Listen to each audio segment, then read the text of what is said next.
Serenada kukila lamat-lamat merua di sisi jenggala. Sesaat, seusai mata Baskara memicing di pagi yang hening. Sedikit desau serayu mempecahi rimbun dedaunan yang berembun.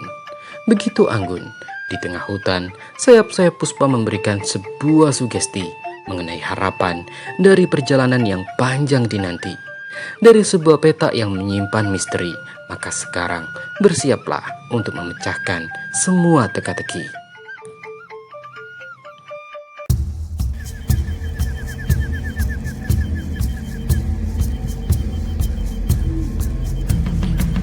Hutan adalah paru-paru dunia. Keberadaannya sangatlah penting bagi ekosistem di dalamnya. Hutan tak hanya sebagai penyerap karbon dioksida dan penghasil oksigen semata. Hutan adalah rumah bagi hewan dan vegetasi tumbuhan yang heterogen, sekaligus sebagai pengontrol siklus air dari hulu hingga ke hilir. Sayangnya, data statistik menunjukkan bahwa laju deforestasi atau penurunan luas hutan mengalami pengurangan hingga 1 juta hektar setiap tahunnya. Keserakahan adalah mimpi buruk bagi hutan. Atas dasar itulah, sekelompok mahasiswa aktivis lingkungan bertekad untuk melakukan sebuah penjelajahan.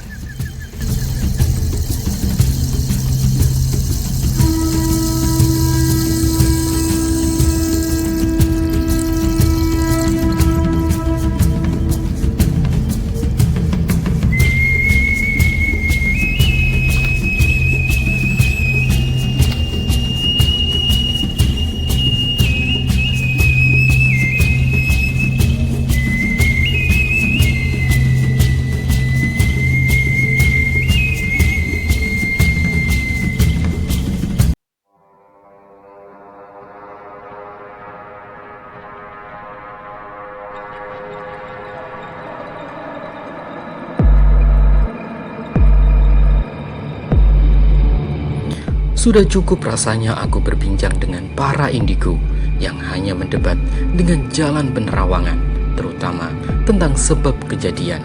Padahal, ketakutan akan memicu ginjal untuk mengeluarkan hormon adrenalin.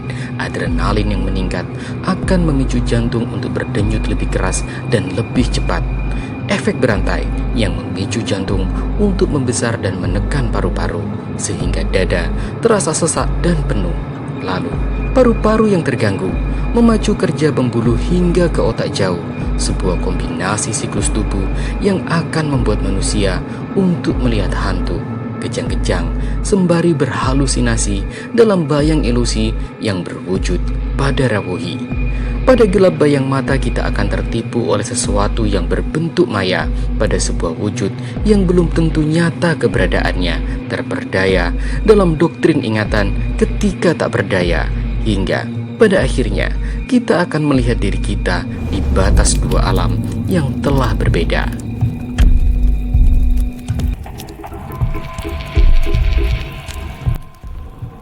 Maka perhatikan baik-baik.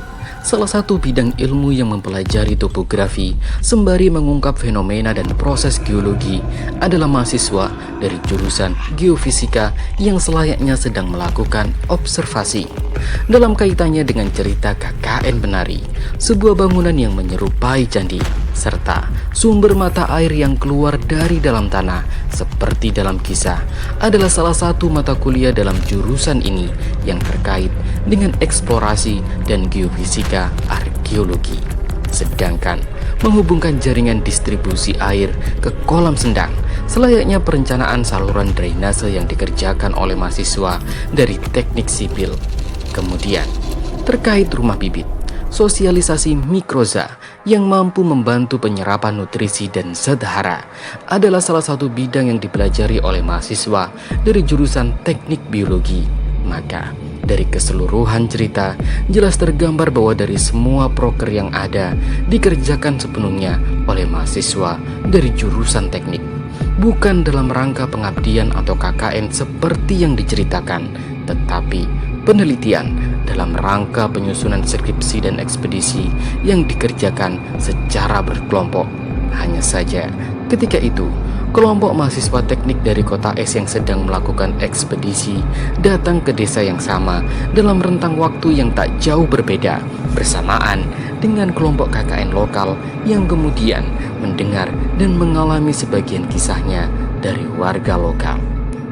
Waktu kecil dulu itu saya sering mandi di sini. Nah, di sini ngambil air di sini karena dulu nggak punya sumur di rumah ya. Jadi ngambilnya di sini. Nah, ini untuk mandi, tapi ada dua. Satunya untuk ambil air minum. Nah, jadi ada dua. Ini untuk mandi, sana untuk ambil air minum.